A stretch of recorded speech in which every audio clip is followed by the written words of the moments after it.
Welcome to the Steroids Podcast with your host, Dan the Bodybuilder from Thailand. Boom! Boom! Let's get started here. The Steroids Podcast is brought to you by Ultimate Guide to ROIDS, 109-page ebook by Dan the Bodybuilder from Thailand. Now, for the first time in bodybuilding history, you have someone with no corporate interests and no obligation to please anyone, not walking on eggshells to not offend. Ultimate Guide to ROIDS gives you the information, the whole truth, not a full truth and a half truth, full truth. Ultimate Guide to ROIDS gives you the keys to the Lamborghini, gives you the information, and lets you decide what to do with it. It's a crime this information has been suppressed this long. Now let's get on with the podcast. Welcome back to another episode of the official Steroids Podcast. It's going to be a good episode today. I've carefully vetted these questions and looked them over, and these questions are going to produce a really good episode. Before we get started, though, answering those, remember, you guys, with all of the censorship going on, the scamdemic, the fake race war, the fake deadly virus, and the censorship, the massive online censorship that is happening. This is why steroidspodcast.com, www.steroidspodcast.com was created to fight online censorship, okay? You guys see that people getting their accounts deleted over this stuff, okay? So, since I work in this internet marketing type of industry, you know, I know what's going on. And so I've seen this coming for a long time. I've had my social media deleted before for telling the truth about things. And had, you know, I've had a big YouTube channel deleted in the past because of one reason: telling the truth, okay? So this is why steroidspodcast.com was created, was to fight online censorship, so that instead of these people that run these companies, these social media companies, controlling what you can and can't say, controlling what you can and can't hear, we take that away by going to steroidspodcast.com, okay? Because I'm in control of that. That's my land. That's my property, and it's never going down. So if you go there, there'll be a pop-up that comes up, and it says, sign up for the Steroids Podcast VIP email list, okay?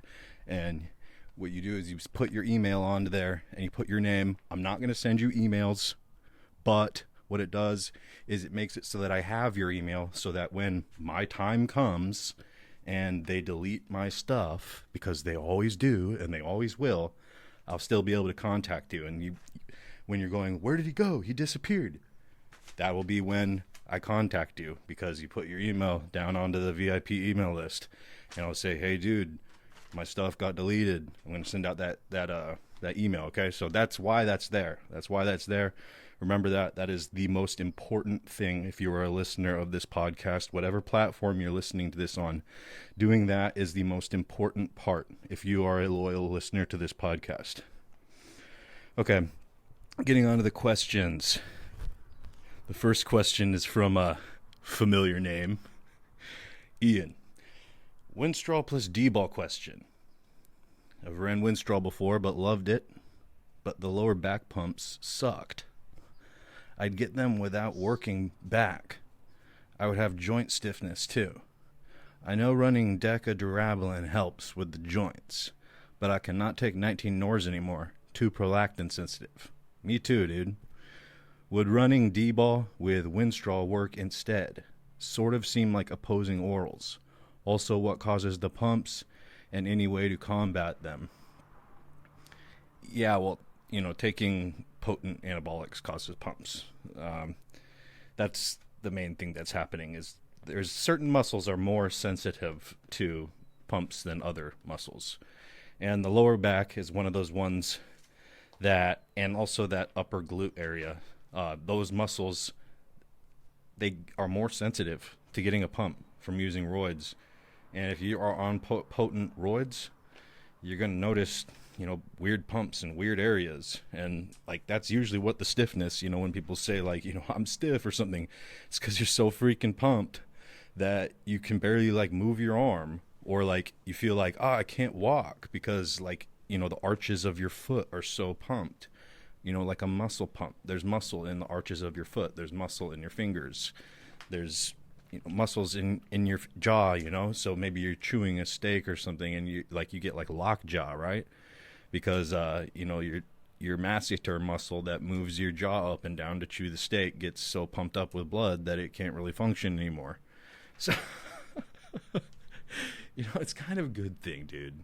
If you want to be a bodybuilder, being really anabolic like that means that all the food that you eat is going to go to your muscles and it's not going to go to your fat. When you feel like that, that means that extreme nutrient partitioning is happening.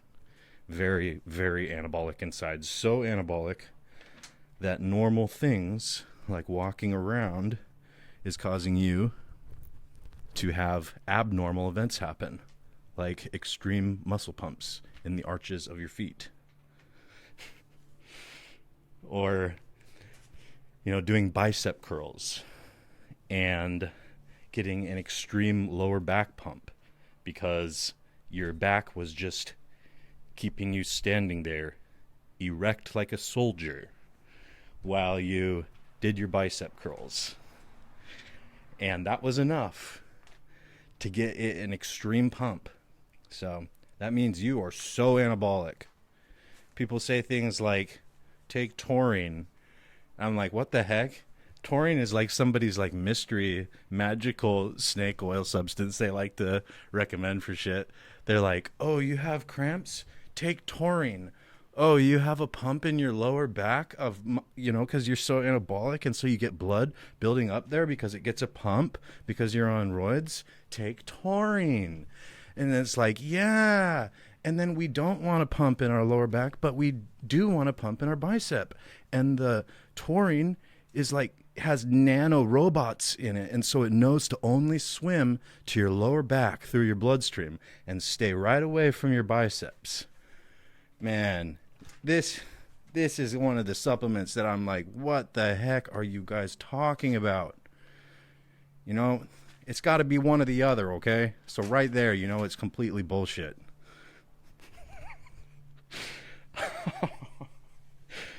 All right.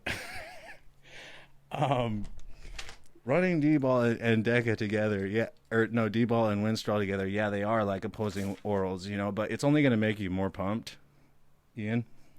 So basically, if you don't want to get those extreme pumps, then you got to like reduce your dosages of steroids. Also, when you're like new to steroids, that happens more.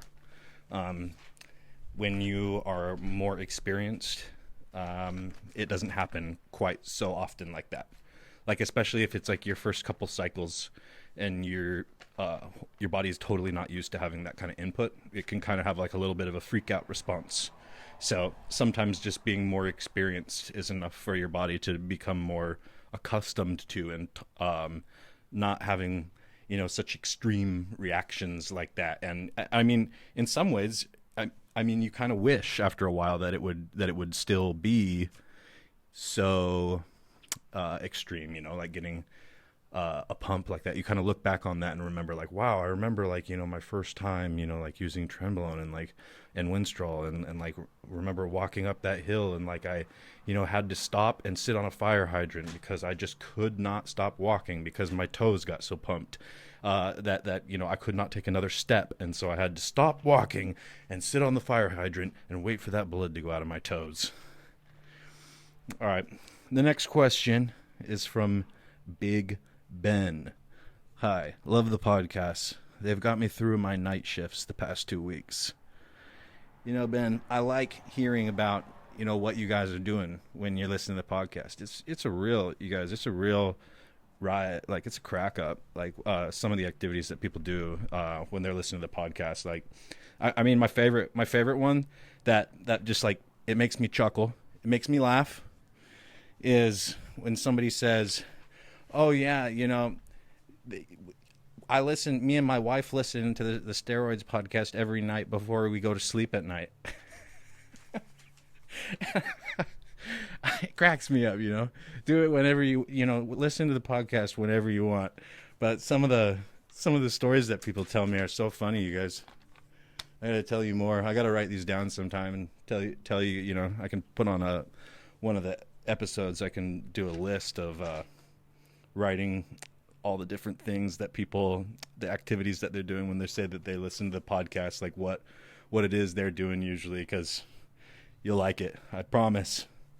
So Ben says the podcast saved his ass with Cabergoline for Tren. Can you talk about MENT Trestolone in your next podcast?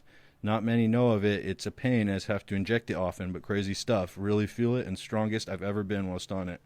Yeah, we've discussed it a little bit before. MENT is from the Trenbolone family.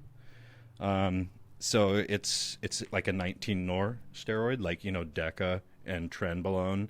And then there's that other one, the clear tetrahydrogesterone, the one that Marion Jones and Barry Bonds and Alex Rodriguez were taking. And then, there's the methyltren version, and, there's a few other of these 19-nor testosterone derivatives, but Deca and Trenbolone are the two main ones. And then there's another one called MENT or Trestolone, which is also a derivative of 19-nor testosterone. It's a Nandrolone derivative. It's in the Trenbolone family. Different ways to describe it. And it's very, very strong, and it comes in acetate usually. So it's the same as Trenbolone acetate, where you need to inject it every day or every other day or 3 times per week.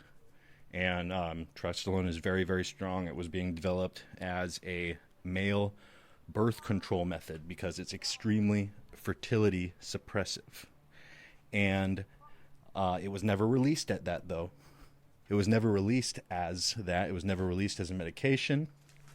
But it was researched for that, and so it's an anabolic steroid, and it was being researched in very low dosages for that. But if you use it at dosages similar to Trenbolone, like milligram per milligram, yeah, if you inject Trestolone, MENT acetate, as far as like anabolic firepower, milligram per milligram, yeah, it's pretty much like on par with Trenbolone. But here's the thing, okay? Trenbolone has been being used by bodybuilders for years. MENT has not, okay? So there's one thing, okay? That's not what it's not what your heroes used to build their physique. It's not what the guys that you look up to used to build their physique. So you would be, trying to reinvent the wheel if you wanted to rely on MENT or Trestolone to build your body. You would be, forging your new path, bro. You'd be a pioneer, doing something new. You would be reinventing the wheel. You wouldn't be doing it the way that the guys that you look up to did it. You'd be doing something else, doing something new. If you want to get good at stuff, generally, this is good advice. Generally, it's not always 100% of the time good. The best advice, but generally, if you want to get good at stuff, it's good to spend time. If you want to get good at skills, it's good to spend time around people who already have those skills. So, as far as using MENT, it's good to look at the people who have already done what you want to do and, do it, really consider learning from them and doing things similarly to them and making small, slight, variations, customizations to make it perfect for you, but not trying to reinvent the wheel and use, entirely new different things and stuff.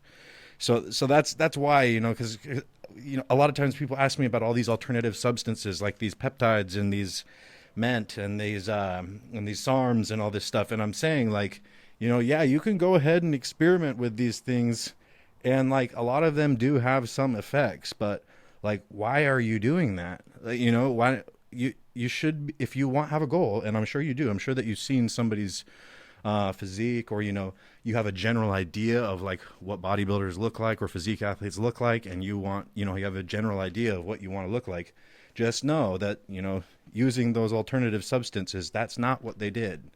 So it would be wise to try to model them as closely as possible, and then make slight alterations and customizations to make it perfect for you. But guys, back to Trestolone. Yes, it's a very powerful muscle builder, okay? It's a very powerful muscle builder. This is the reason why it's not pleasant to use. It turns into estrogen at a rate greater than any other known steroid. So it is converted to estrogen more effectively and in more amount inside the body by the aromatase enzyme into estrogen more than any other steroid. So this stuff is such an estrogen bomb, guys. Such an estrogen bomb. Like, if you think Dbol can give estrogen side effects, wait until you take MENT Trestolone. Okay? This is the king of estrogen conversion. So yeah, I left that at the end, right? Because I was telling you about, why you should probably do it like the guys who you look up to did it. And then I was just kind of saving that little bit for the end there, just because, that would be one of the reasons, it's an inferior product. If you want to use, a 19 nor product, you should probably use Trenbolone. It's definitely the superior 19 nor hormone, and it doesn't create any estrogen. It does do prolactin, but then you go to MENT and you've got major prolactin. You got more prolactin than Tren, and you got more estrogen than any other steroid. So it's like you got like this complete female hormone, just complete mess in your body, like a nuclear meltdown. Usually guys that use MENT, even guys that are not sensitive to estrogen, guys that, usually on a gamma test, they use like, I don't know, something like 3 milligrams or maybe 4 milligrams of Arimidex per week. That's it. And then these same guys will get on like, between 350 to 700 milligrams of MENT per week. And, they'll have to take at least one tablet of Letrozole every single day. And that's a 2.5 milligram full strength tablet, and that's much stronger than Arimidex or exemestane. So that's my thoughts on MENT. If you want to experiment with it, it works and it's very strong, but at the same time, it's a female hormone bomb. Beware. Okay, the next question is from Mark. Hey Dan, just started listening to the podcast since I've started to commute pretty far to and from work. Started TRT about 2 years ago. Before that, took Clomid from urologists to help with raising T levels. T levels at my lowest naturally was about 82 nanograms per deciliter. Didn't like the Clomid, so went to TRT specialist. This is really common, you guys. A lot of guys have low testosterone. And it's not actually an uncommon problem. There's a lot of environmental factors to this, and there's also hormone disrupting chemicals in the water. So you drink the water and you shower in the water and the chemicals absorb through your skin. So you're being, in our environment, we're not living in our natural habitat, okay? So your natural habitat that humans evolved to live in was not full of concrete and, all this crap, okay? That's not what it looks like. So your hormones are fucked, okay? And then you got these... They're putting stuff in the water, okay? They're putting chemicals in the water. Just go look it up. Just go look it up in your, your city water ordinance or whatever it is. They're putting chemicals in the water, okay? They're not trying to hide it. So if you're natural, more often than not, your testosterone is not going to be optimal. And so a lot of guys have low testosterone. A A lot of guys have low testosterone. So I'm trying to tell you guys, because I know a lot of you guys, when you're younger too, especially these younger guys, when they get these levels, sometimes they can like be depressed. And actually, even older guys, you know, the spectrum of the listeners to this, most people are between 20 to 55 years old. That's like the average range, and it's pretty even between over that range. People who listen to this show, checking the demographics on that, and guys can be feeling like a little bit like you know, not confident or something like that about having low testosterone and feeling like there's like something wrong with them. But dude, it's the environment. It's probably not you. It's probably not you, okay? So imagine taking a whale out of its salt water that it needs to live in and putting it in fresh water. It's going to freaking screw it up. Okay, it's basically the same thing. Look around you. Look around you. That concrete, that is not natural. That's not found in nature. And neither is anything else you see when you look outside. There's like little decorations, like plants and stuff that you see outside. But other than that, nothing is natural. Okay? And your sex hormones, your testosterone, man, that is a sensitive thing because only the strongest shall survive. So those with high testosterone have to be seriously vetted.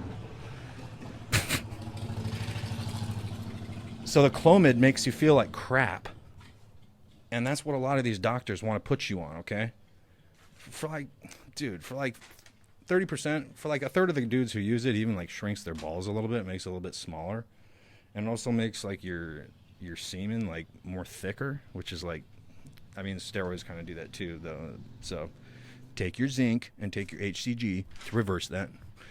But yeah, Clomid makes you feel horrendous, because it attaches to female hormone receptors in your brain, in your hypothalamus.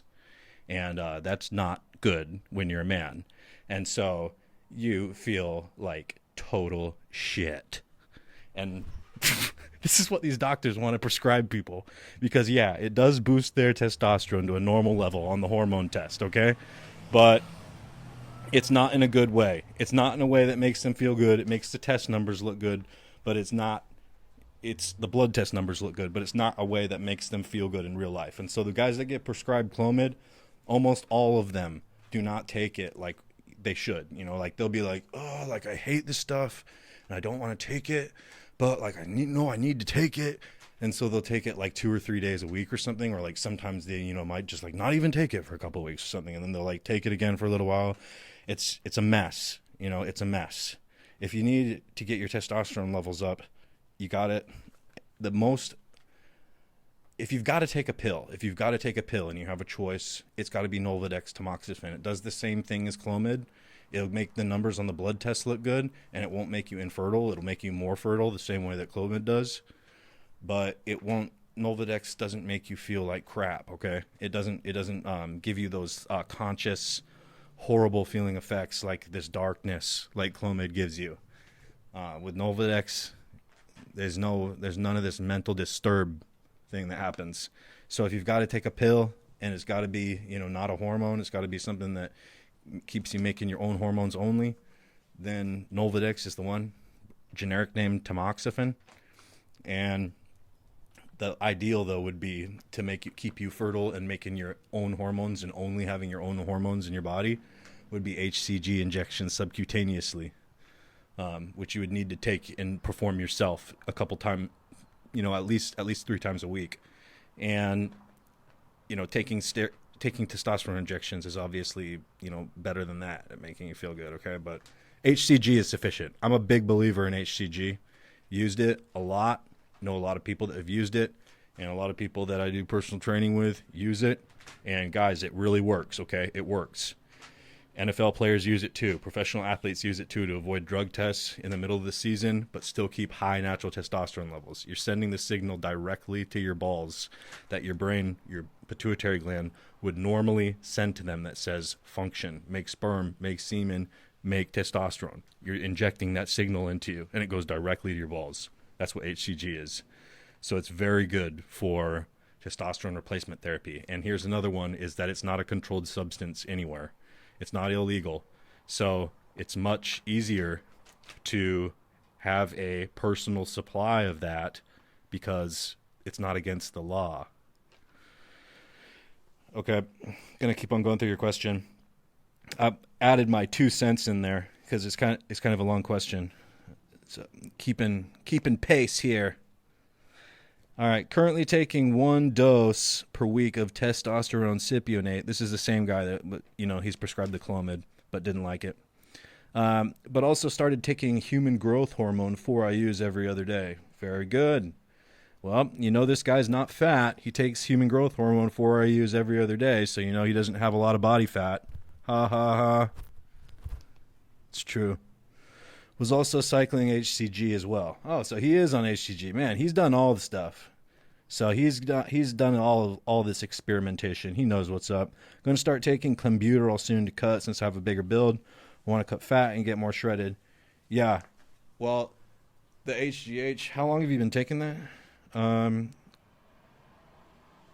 It looks like you said you started taking HGH. So if you're on pharmaceutical HGH, pharmaceutical grade HGH, you're going to get lean. That's just what it does. But generic growth hormone does not, okay? Because generic growth hormone is not growth hormone. It's something else.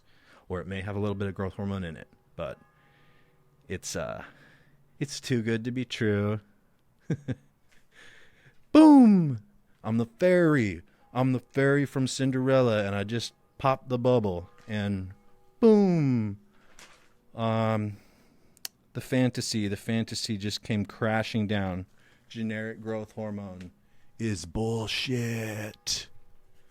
Pharmaceutical grade is the only way to go if you want the real effects of growth hormone. And I'm telling you that not to make you upset. I'm not talking to you either, Mark. I'm just talking to the general listeners, okay? Like, I'm not specifically directing this at you. I'm just directing this at the general listeners. I'm not trying to make you guys upset by telling you that about the generic growth hormone. I'm actually trying to save you from wasting your money. All right. So he's going to start taking Clenbuterol. All right, take Clenbuterol. Yes, is good, and you don't need high dosages of Clenbuterol when you want to get cut on that, and it does work very well, especially with a low-carb diet. It works the best that way. Pretty much all fat burning, unless you're genetically gifted at burning fat, works better on a low-carb diet. And you take a little bit of it, right? 20 to 40 micrograms of Clenbuterol per day. And when you wake up in the morning, you take the Clenbuterol when you wake up, and you wait about an hour. And if you have the growth hormone, you take your growth hormone shot. And then, without eating any food, you can only wait like 30 minutes too, and that'll be fine after taking the Clenbuterol, or even 15 and HGH. But then you do a low-intensity cardio. So you go for a walk or go for a bike ride or something, and you want to hit like 40 minutes to an hour, okay? And with your insulin levels low and your human growth hormone levels high and your Clenbuterol in your system, this is a fat-burning inferno. And then you just go outside and you go for that walk, or you ride your bike, or whatever you do, your low-intensity steady-state cardio, and you just dispose of the fat, okay? People ask, how is fat removed from the body? Well, it's primarily removed by your lungs. You breathe it out. So when you go and you make that metabolic environment inside your body with the HGH and the Clenbuterol, and then you go for your walk and or you go for your bike ride and you freaking blow that destroyed fat molecules, those fatty acid lipids, out your mouth, out your lungs, into the air. I'm not kidding. Look it up. That's how it works. So he's asking if it's a good stack. Yeah, I think it's a good stack, Mark. I think it's a really good. I think you look like you're doing everything right to reach your goal. I would say, like, because you say you're 5'10", 205 pounds, and you're more heavier set and gain fat easily, and you're trying to lose weight. I'll tell you right now that if you go on a lower carb diet, like, and you don't ever do things like, so I'm telling you with the low intensity cardio right now that you can do that without eating, okay? But don't ever do things like lifting weights without eating, okay? Because that would be doing the opposite, because it's all about nutrient partitioning when you're on gear. And so you want to always be doing all your behaviors that make the cells take in the cells that you want to take in the energy from your food, take it in, and then the cells that you want to not have the energy, the fat, stay away and stay closed and don't take in any energy. It's that's why you don't want to be doing weightlifting without eating, because that would be a very negative nutrient partitioning event. Whereas this thing with the growth hormone and the Clenbuterol is a very positive nutrient partitioning event. For you, you're probably going to do better on a low-carb diet. If we, that's for diet compliance, sticking to it. If you're a heavy-set guy, you'll probably do better on a low-carb diet. That's general advice. That's going to work for most people, although there's always exceptions. And then there's these people that, were very gifted in being lean, who were born that way. And these people, they don't need any low-carb diet. They do well on a high-carb diet and being lean. All right. Next question is from Steve-O, who asks, hey, Dan, question for the podcast. I can't take injectables for many reasons, and saw on your site you talk about Prohormones. I'm not looking to get super freaky jacked, so hoping something like that Blackstone Labs Prohormone will do the trick. What would you recommend for dosage and any other supplements to stack with this? So yeah, those Blackstone Labs Prohormones, they're two-step conversion Prohormones to turn into the injectable steroids. So all those andro supplements that you see, and you see them in supplement stores, and companies like Redcon One were doing them for a while. They had these Prohormone supplements that were called like Somol 1, Somol 4, and then Blackstone Labs has these things called Chosen. I think one is called Chosen 1, and then another one is called like Brutal 4 CE or something, and it's the same concept. It's a two-step conversion Prohormone to testosterone or 1-testosterone or Nandrolone Deca. So those tablets have to be eaten by your body and then by your mouth, put into your body, and then the enzymes in your stomach start processing it and turn it into a next step hormone that's still a prohormone. And then there's another process that happens in the digestion process where it finally becomes the active hormone in your body. And so that the prohormones that used to be in the supplement stores, like up until 2003, like 1AD or 4AD, those were a one-step conversion prohormone. So they went into your body, and then one change was made once they're in your body, and then they were, boom, active steroids, the same as if you had injected them. But these ones that are legal now, 1-andro, 4-andro, 19-norandro, these ones are a step before that. So the first thing that they do once they're in the body is they turn in to the old prohormones that used to be sold in the store. That's the first thing that they do once they're in the body, is they transform themselves into the old prohormones, 1AD, 4AD, that used to be in the store. And then after that, they get transformed into the active steroid hormone, which is the same as, if you injected it, Nandrolone, Deca, or testosterone, or 1-testosterone. So yeah, they work, but you have to take high dosages of them, because obviously you have to take enough of them to have like active steroid in your blood, and especially since this is a two-step conversion to actually get to active steroid, yeah, you really have to like take quite a bit of these things to get them to work. But when you do that, yeah, they do work, because you're taking steroids when you do that. You're taking a hormone, a prohormone, a hormone that converts to other hormones in your body. So you're taking the prohormone, and then it converts to a different prohormone after you eat it. And then, before it gets to your bloodstream, it converts to an active steroid. That would be the same steroid as if you injected it, okay? That's what those Blackstone Labs Prohormones are. I wouldn't recommend them, guys. I don't recommend taking that. That's a really roundabout way of doing things, and it's just weird. Okay, that's not what I keep on talking about this, guys, is that's not what the guys that you look up to who built their bodies did to do that. So why are you trying to reinvent the wheel? Always ask yourself this whenever all these scammers are trying to sell you products. Not saying that, obvious, I'm not even going to explain that.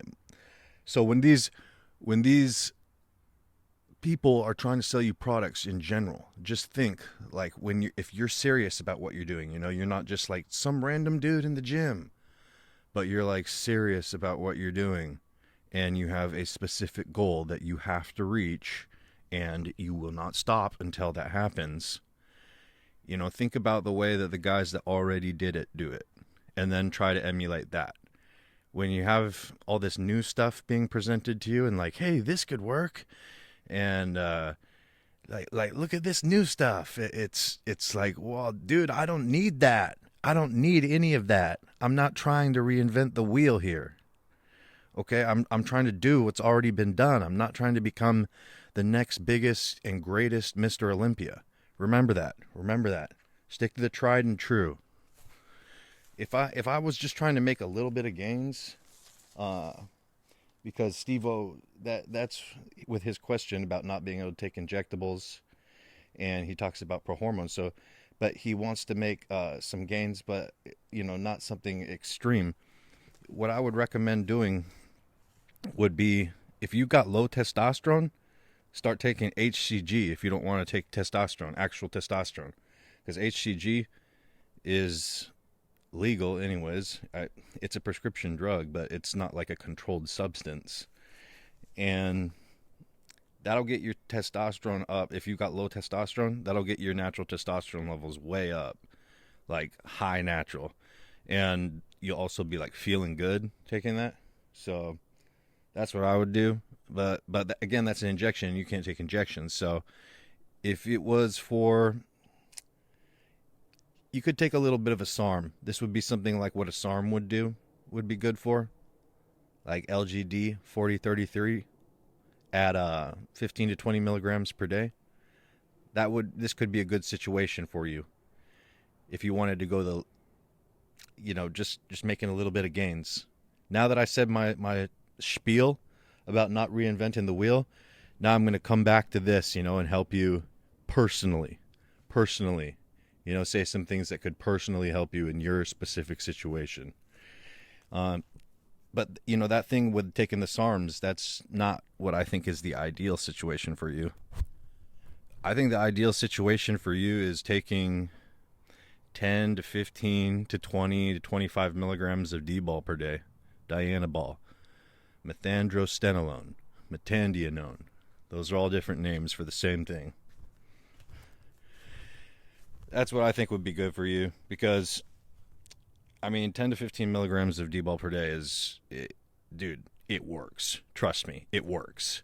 If people say, oh, a Dbol only cycle doesn't work, okay, well, you know what? It works better than any other supplement you've ever taken from the supplement store in your life to take 15 milligrams of Dbol per day, okay? 5 milligrams, 3 meals per day. And you got to have an anti-estrogen like Arimidex or Letrozole or something like that, or exemestane, to be able to use this stuff. Some people don't get estrogen side effects, but most people do. And you've got to keep that on hand so that you don't grow a tit. Golden era bodybuilders before Arnold's time. Once Arnold Schwarzenegger came around, and Sergio Oliva and some of these bigger guys, that's when these guys started using tons of steroids, like really pushing the dosages up, using high dosages of steroids, thousands of milligrams per week. Before that, these guys, like it was more of a, you would see these golden era bodybuilders, and they'd still more look like normal men to some degree. And that's because most of these guys, what they were taking for their hormonal supplementation was somewhere between 15 to 30 milligrams of Dbol per day. Yeah, some were taking more, Some, but what you're seeing on these old golden era guys that are in the black and white photos, a lot of those guys are on between 15 to 30 milligrams Dbol per day, and they generally took that, like in 8 to 12 week cycles, and then taking a month or two off and then doing it again. Or some of them would just take it year round, and they would never, while they were weightlifting, and that's what they did. They took that. And did it kill them? No. Was it the most healthiest thing to do? No. I think, look, the Dbol is better than the SARMs if you're going to take an oral only, because the SARMs are not natural hormones. They don't fit into any receptors, and they don't create any estrogen. And they still do shut off your natural testosterone production, mostly, after you take them for a while in sufficient dosages. But the Dbol, it fits in your androgen receptors very, very well, and it can replace testosterone. The enzymes in your body that metabolize testosterone work on Dbol. And Dbol also creates estrogen, so you won't have like a flatline mental energy and a flatline sex drive like you will if you take SARMs for a long time. With Dbol, you can actually keep those things. It can be used for TRT. Back in the 50s and 60s, the 1950s and 60s, Dbol was used for TRT at 10 to 15 milligrams per day. Prescribed by doctors. Appeal to authority. It makes some guys feel better. Appeal to authority. Some people like that when authority, people with titles like that, like doctor or professor or scientist, say that things are okay. It makes them feel better. Best advice, though, is to just research it yourself. Know everything you're doing. Know everything you're taking. The stuff I talk about in the podcast, if it's like real relevant to you and it's something that, it's a question that you've been needing to itch, needing to scratch, now that I let you know the answers about it, go and try to find, evidence about that. Try to look up, if I mention studies and stuff, you guys should go, and it's really relevant information to you. You guys should be going and then taking that as like the stuff that I say as leads to go and do your research, because you really do want to understand this stuff. You don't want to just take my advice for it or anyone else's advice. It would be best case scenario if you really understood it. I know that's not for everybody. I know there are some athletes that just want to be told what to do as far as this stuff goes because they're just not interested. So that would be a different situation. But if you're a guy that likes to know, what and why you're taking that would be a good thing to do. When I say stuff that on this podcast, to then do relevant research with studies, not research with looking up stuff on forums. Okay. Because that's crap. That's crap. Looking up stuff that people wrote or said on the internet. That's crap. But if I mention like studies, then it would probably help you feel more confident about what you're doing if you then went and looked for those studies and read them yourself. All right, next question is from Mark. Hello, I've just discovered your podcast. I'm 49 years old and have been training for 30 years and have dabbled with gear for about the last 10 years on and off. I'm going to run a course of Dbol, 50 milligrams, to kick off my post-lockdown training, as it only has a short half-life. Can I take it just on training days, or do I have to take it continuously for 6 weeks? I train 4 times per week. What should I do? Yeah, Dbol works best when it's taken throughout the day. The reason for that is because it's only active in your body for 3 to 5 hours after you take it, until it's gone from your body, metabolized, gone. And that doesn't mean that it's not still able to work, only because it's only there for, a few hours, because the way that steroids work is they're hormones, and they attach to receptors, hormonal receptors that are on the outside of the membranes. The membranes are like a circle of the cell in your body. All the cells in your bodies, they have these membranes. They're like circles, right? And then there's stuff inside. There's like organs inside and stuff. And on the outside of these circles, the membranes, the stuff that surrounds all the organs and stuff of your cells, there's these little like catcher's mitts. And those catcher's mitts, what they do is they're open, and if they find the right like lock, the right key or whatever to, like stimulate their lock or whatever, or like the right kind of ball, a baseball floating through the blood to be caught in their catcher's mitt, the right fit, then it transmits a message. So in this case, an androgen receptor, okay? This kind of mitt, it's like a catcher's mitt on the outside of that circle. It's like a catcher's mitt, androgen receptor. And when a steroid hormone comes floating through the blood, a male hormone, then it attaches to that receptor, and then that receptor transmits a message to the nucleus of the cell, the DNA, and says, act a little bit differently. Express this DNA a little bit differently. Don't get rid of protein. Build up muscle. Make all the energy that needs to be lost come from fat energy. None of it is coming from muscle tissue when you're dieting. Those are the kinds of changes that are made and expressed through your DNA because of the message that is transmitted through the steroid hormone, through the androgen receptor, to the nucleus DNA of the cell. So that's how steroids do their thing. And that's why they don't need to actually be in your blood 24 hours a day, and they can still work and do their thing. And that's also why it takes like a little bit of time, like a week or two, for most steroids to like come on and start working, because that process has to like totally ramp up, and it's not a process that happens overnight. Making those DNA expression changes that happen when taking gear. Because of this, man, Dbol works best if you take it with your meals. You can take it once per day and it still works, and it still works really well. So the difference between taking it once per day or taking it twice per day or taking it 3 times per day is not an extreme difference. It's not. Whatever way you take it, it works. But as far as nutrient partitioning goes, like, and if you're trying to, eat a diet that is like burning fat and building muscle, like taking it with your meals is definitely the best way to do this, man.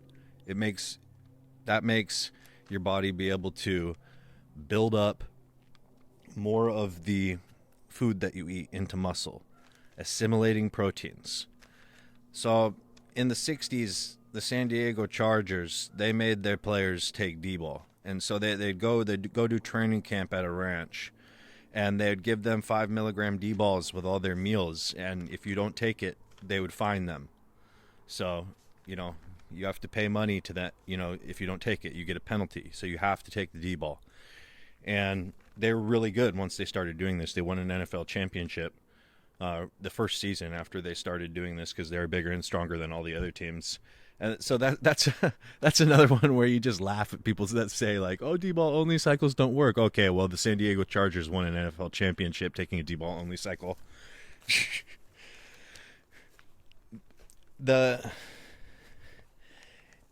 You got to take it several times per day if you want to do it the right way, or at least twice per day. That's my opinion, but it still works. It still works great. It still works fine if you only take it once per day. If you only take it on training days and you skip days taking it, it will work significantly not as good. I will tell you that. Another reason for that, too, is simply because you will be lowering the total amount that you take during the week. Bodybuilding is all about consistency, guys. It's all about like consistency, like over time, like taking steroids over time consistently, doing your diet consistently over time, progressing with your training consistently over time.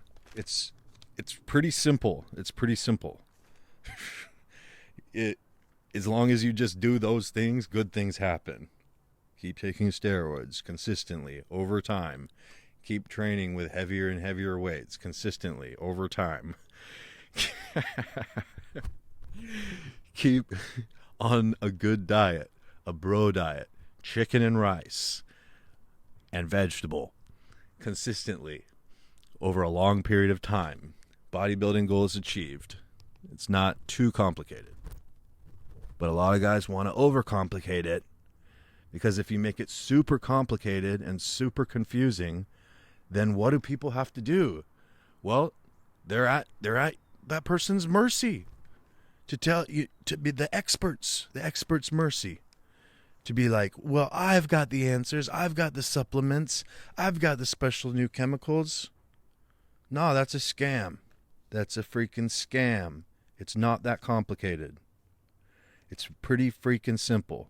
It's those three things: diet, training, steroids, consistently over time, equals bodybuilder. And you know what the most important factor of all of those three is? The keystone.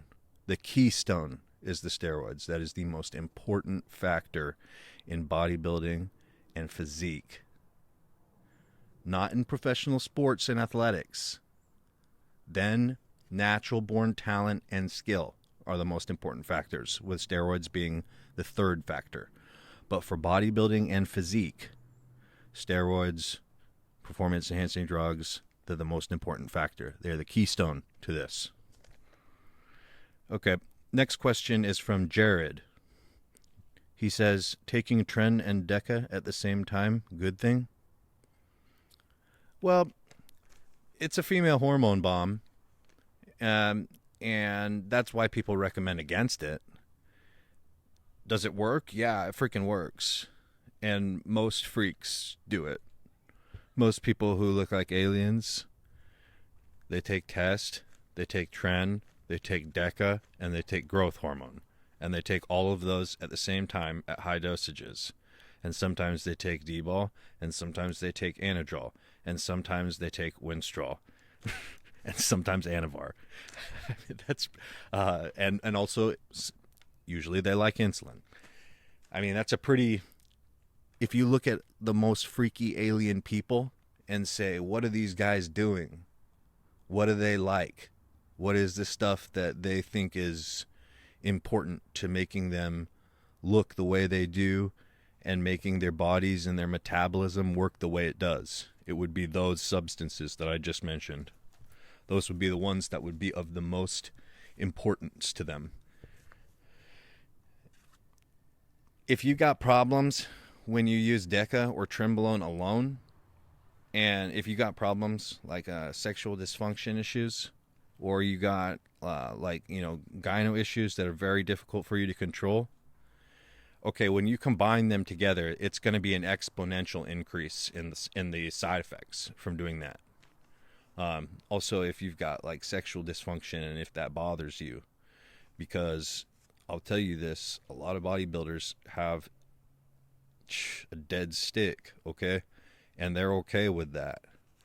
So you gotta understand, like, that's why I'm talking about like the freaks. They're using Deca and Tren together, but as like a normal dude who isn't willing to like completely lay down his life 100% for this, who's just trying to have fun, this is totally unnecessary. Totally unnecessary.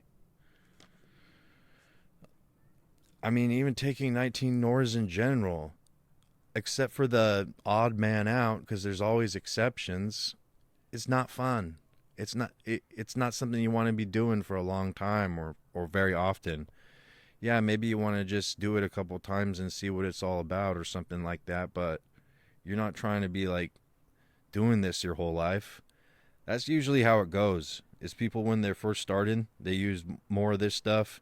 And then if they just decide, they're not trying to, more of that harsh stuff or extreme stuff. But then as they go on, if they're like, well, I'm not trying to be Mr. Olympia or something, then they just stick with the good stuff that has, low side effects and is so much better and still works really well. So that would be testosterone, primobolan, Anavar, growth hormone. That's pretty much it. Winstrol sometimes. And very, very good things can happen from taking that stuff. Very good things. All right, the next question is from Justin. Hey Dan, love the podcast. Just started my 10th week of my first cycle and already have noticed amazing masculinizing effects and increase in muscles. I am running 500 milligrams testosterone enanthe a week, 25 milligrams Dbol for weeks 1 through 8, taking a month break, and was going to finish my cycle with a 50 to 100 milligram Anavar a day through weeks 12 to 20. Okay, so he's going to be taking testosterone for 20 weeks, and for the first 8 weeks, he's going to be taking Dbol for 25 milligrams. Then he's going to take a 4-week break, and then finish weeks 12 through 20, another 8 weeks on Anavar. But listen to the podcast saying it can be better to mix Anavar and Winstrol together than just taking one of them alone. Wanted to get your thoughts on that as well, if I should increase testosterone to 750 milligrams per week. Okay, well, on that last part, testosterone dosage is it's directly correlated with strength and size. So 500 milligrams testosterone is one size bodybuilder and strength, and 750 milligrams testosterone, it levels that person up an equal amount. So there's no diminishing returns at all. Zero. So whatever 250 milligrams did to you, 500 milligrams is twice again that strong. And then 750 milligrams is 30% again as strong. And then you go up to 1,000 milligrams, and increasing it that time increases it 25% strong again. It goes like that. There's no diminishing returns. The only thing is that if you take more, then you have to take larger increases in dosages in order to make the same, doubling of effect or something like that. Because, going from 250 to 500 milligrams, that's double the dosage. But if you're at 1,000 milligrams, increasing it 250 milligrams again, that's not double the dosage. You have to go up to 2,000 milligrams, and that's double the dosage. And so it has the same effect like that. That's why people talk about diminishing returns and stuff like that, because of that effect. It's just another trick, you guys. These people are smart, okay? They've thought this through. They've thought this stuff through, this fake natty stuff, this low dosage stuff, okay? They know all the tricks to freaking make it, make this web of lies that is going to keep you in this cage and not keep you from getting big and reaching your goals and all this crap. So it's tricky. If you've been deceived by these people, it's honestly, it's not your fault at all. That's why I'm doing this, because it's a bunch of crap. It's a crime. This information has been suppressed this long. I think it's fine to do the 8 weeks on the Dbol, and then the 4 weeks off, and then finishing your cycle out with Anavar and Winstrol. And yeah, Anavar and Winstrol makes a great synergy together. I like doing them between 30 milligrams to 60 milligrams of each per day together. So that would be 30 milligrams Anavar, 30 milligrams Winstrol, both taken at the same time together, and then experimenting, titrating with the dosages of those up to 60 milligrams of each per day. That's where I think that they, within that range is a reasonable range that works really good together, has a really good effect, and they definitely have a synergistic 1 + 1 = 3 effect using Anavar and Winstrol together instead of just one on their own. With toxicity from oral steroids, I know this is a question that you guys have listening to him talking about a 20-week cycle with 8 weeks on orals, and with a 4-week break on the middle, and then another 8 weeks. The main type of liver toxicity that could happen to someone, it doesn't really happen very much, honestly, with oral steroids, but if somebody overdosed on Tylenol, or if somebody overdosed on alcohol binge drinking, and they went into liver failure, Well, what happens when that happens? Well, the first thing that happens is the liver's primary antitoxin neutralizing agent, L-glutathione, the reserves in there have to get depleted and then totally demoralized, emptied, before the liver starts taking on damage. So if the person goes into liver failure from overdosing on Tylenol, acetaminophen, the first thing that happens is the massive dosage of Tylenol starts going through the digestive system in and being processed by the liver, and then the liver's L-glutathione reserves start being used to neutralize the toxic part of that acetaminophen, Tylenol. And then after the reserves of the L-glutathione, the antitoxin of your liver, is all gone, it's all been used up, now your liver starts getting destroyed. That's how liver damage happens.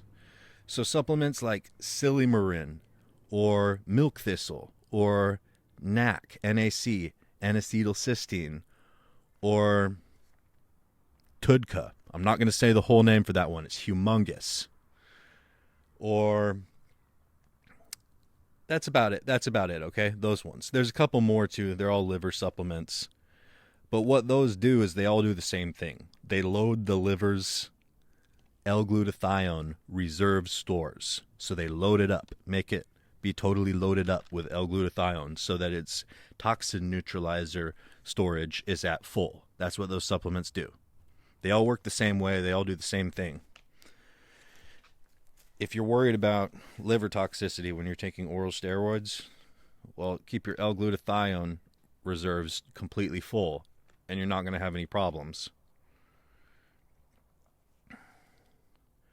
I'm looking at this. I'm looking at his question right now.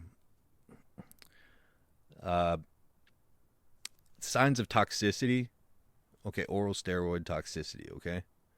The main thing is going to be if you start feeling like you have no energy, if you start feeling like you don't want to get out of bed, you feel like walking to the bathroom is going to make you have no energy to do that. You don't like bodybuilding anymore. You don't want to go to the gym, and you have no appetite.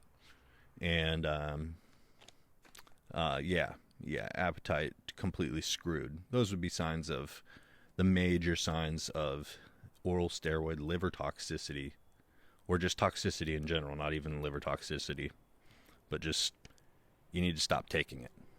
Okay, so if at any time during your cycle, if you guys are wondering, like, how do I know? How do I know if it's screwing me up? Okay, if you start feeling like that, stop. And you'll feel back to normal after about 4 to 5 days after you've stopped. Okay, the next question is from Jaden. He says, hey, would I be able to get your suggestions? I'm 169 centimeters tall, 60 kilograms, pretty lean and skinny, maybe 12% body fat at the moment. I want to put on a bit more muscle, not a huge amount, but just look a little bigger. Your suggestions would be appreciated. Thank you. Yeah, so it looks like right now you're about 5'6", 169 centimeters, something like that. 60 kilograms, about 130 pounds, and 12% body fat. So you're definitely on the more petite side for a man at that point. So you want to get more muscle, not a huge amount, but just look a little bigger. Suggestions would be appreciated. Okay, well, you could probably, you can get bigger naturally, man. I know you're listening to this podcast, so, if you're looking for some kind of a steroid-related answer, it would be the same thing as I told the other guy that was saying, he wanted to get bigger but couldn't take injections. I would say 10 to 15 to 20 milligrams Dbol per day, or the same dosage of LGD 4033, the SARM. But another thing you could do, though, is if you wanted to, okay, let me put it this way. Right now, you could get bigger naturally, and that's what you should do. But if you're bent on not doing that, here's what I'll tell you is the best way forward. Just go get on TRT and and get at least 250 milligrams testosterone per week. Okay, you got it, or 200 milligrams testosterone per week from your doctor. And you know, if you want to be a big dude, because right now you're like more on the petite side. If you want to be like a big dude in general, and right now somebody could probably move you out of the way fairly easily. But if you want to change that and make it so that people would see you and they would think moving him out of the way is going to be very difficult, and I don't want to do that. Being on at least 200 milligrams of testosterone for 6 months to a year and lifting weights and eating enough food to make you gain weight, it's going to make that happen for you. I kind of think that that's the gist of your question. I think that's what when I read your question, I interpret that that's what you're looking to happen in your life. All right, the next question is from Landon. Hey, Dan, question for the next podcast. When upping your test enanthate from cruise to blastose, do the effects kick in faster than if you were doing a cycle from natural, as in the typical 2 to 4 week lag period until you really start to notice it? Yeah, it does kick in way faster. The reason why is because of that. Remember when I was explaining how steroids work with the nucleus of the cell and the DNA earlier? That process takes, a week or 2 weeks. With orals or test suspension, it takes about a week for that process to happen, or for propionate or acetate. But for longer esters like enanthate, cypionate, undecanoate, decanoate, takes like 2 to 3 weeks for that process to happen usually. But when you've already been taking them and having them in your system, most of those adaptations have already occurred to some point. So if a guy is cruising, taking 250 milligrams of testosterone, 1 cc of testosterone per week between steroid cycles, and then he goes back on cycle again, the effects are felt in about 24 hours, actually, of increasing the dosage like that. It's remarkably quicker when you increase the dosage. And with stuff like trenbolone acetate, or orals, when you increase the dosage, I mean, you feel it the same day that you increase the dosage. It doesn't take like time to build up. If you've already been taking it, that's the prerequisite. If it's already been in your system and you're on already, then when you increase the dosages, then the effect is very quick in how fast those changes from the increased dosages are felt. So that was a really good question. Thanks, Landon, for asking that one, because if you are already on a hormone and you change the dosage, the time to feel the change from changing the dosage is way, way faster than going from not being on the hormone at all to being on the hormone and feeling on the hormone. All right, next question is from Brian. I listen to your podcast religiously. My question is, you talk about underground labs versus human-grade labs. All I ever find are underground labs. How does one find a human-grade lab? Also, with underground labs, I get burnt out of my money about 35% of the time with junk stuff. That is complete bunk. Yep, reality of taking things that are made by drug dealers. Unfortunately, I got burned very badly on that, and had my leg experience in Colombia and learned a very powerful lesson to stop being such an That's what that for myself, that's what I decided. That's what I decided for myself. Okay, and that was the lesson that I learned from that. Are you going to get an infection like my leg infection if you use underground lab steroids? Probably not. But does it happen? Yeah. Does it happen to guys other than me? Yeah. I've had people emailing me about it. They've been like, I had similar experience, and then they show me, but it was usually like much less severe than mine. Like mine was a very, very severe case. And,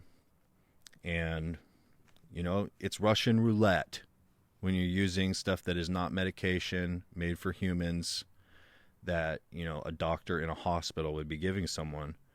So if, you know, you're injecting mystery steroid oil into you, you know, it's Russian roulette. And at some point, you could have something really crappy happen. And that's what happened to me. There was bacteria in there, and it got into my leg, and it caused a necrotic fasciitis in my leg. So that's why my leg like freaking exploded, and it was so disgusting. It was unbelievable. And caused my whole Colombia fiasco. So I've told this story in the podcast many times, guys. Because of that, I had to make a big decision, you know, because it couldn't have that happen again. So I had to say, you know, I will never do that again.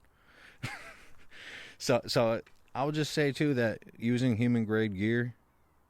Here's another thing though, guys, is I get guys messaging me about this sometimes, saying like, I know you say not to use underground lab gear and you don't approve of it or something. Like I'm never gonna like judge you for what you're doing. Okay, so if that's what you're doing and you make that decision and that's what you have access to and that's what you're doing, I'm not going to like look down on you for doing that. I'm like, that's your decision.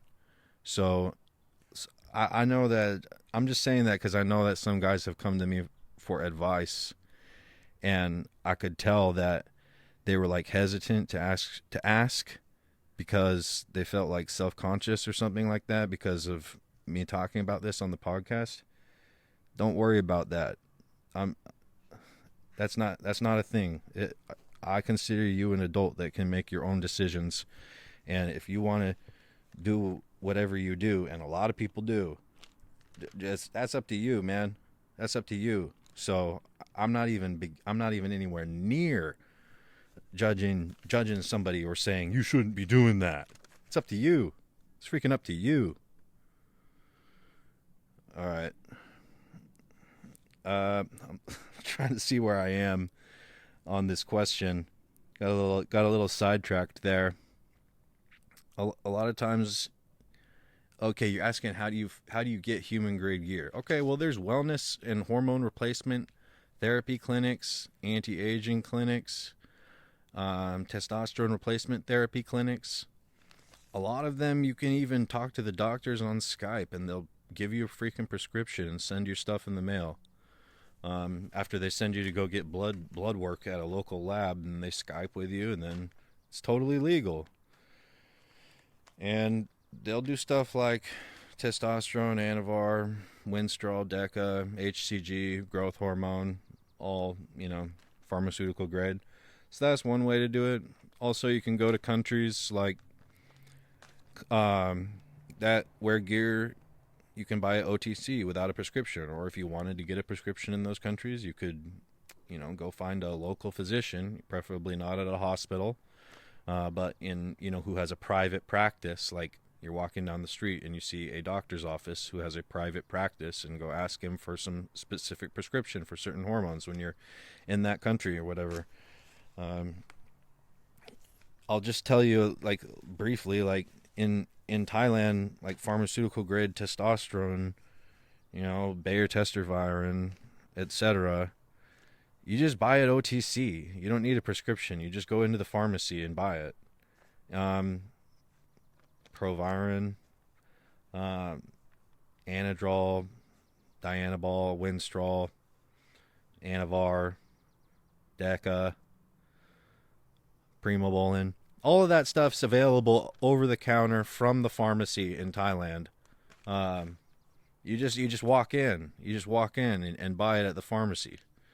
In Colombia, they've got, the only ones that they've got really in the pharmacy where you can do it like that is Norditropin pens, which blows me away. But, you know, the going rate for those 30 IU Norditropin pens in those Colombian pharmacies, OTC, is about $90. That, I mean, when I would go in there, they'd be trying to sell those to me. They'd be getting them out of the fridge and holding them for like here, like we're excited that we have this. We know you like this kind of thing. But those were there, and then there was Bayer Nebido, testosterone undecanoate or undecanoate there. But that was the only pharmaceutical grade testosterone that they had. They had Proviron too, pharmaceutical Bayer Proviron.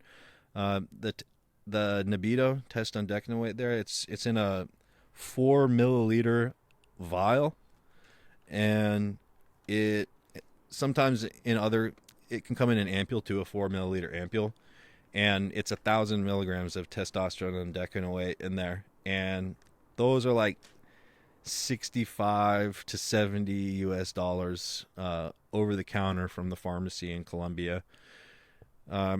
So as you guys can see, like Vietnam, there's like Organon, Sustanon 250, and pharmaceutical grade test probe, and Organon Deca, Durabolin 100 ampules in those pharmacies. You just walk in and buy it. You don't need a prescription. So for guys asking, like, like, where does pharmaceutical grade come from? Like, how does it happen? Like, I'm just saying, like, it's in those places, so it exists. but it's medicine, okay? It's medicine made by pharmaceutical companies, medications. And just for one thing, if you feel a little bit like guilty about like taking your steroids or something, right? Because you're like you're thinking like, oh, this is not healthy. Once you get that pharmaceutical grade stuff in your hands and you start taking that, you're going to feel a lot better about what you're doing to yourself. So it can be worth it. It can be worth, for some of you guys who are saying like, should I spend like the extra to do that? I mean, that's why I talk highly of it. I think for me, I think it's worth it. Okay, the last question of the day is from Vitiligo. Vitiligo asks, "Hey mate, how are you?" He's from Australia. I've just started to follow you on Instagram at Bodybuilder in Thailand and at Steroids podcast. And I've been listening to your podcast over my cardios as well.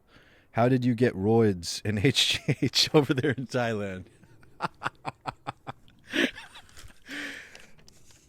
Farm grade would be my choice. I'm planning on going over there.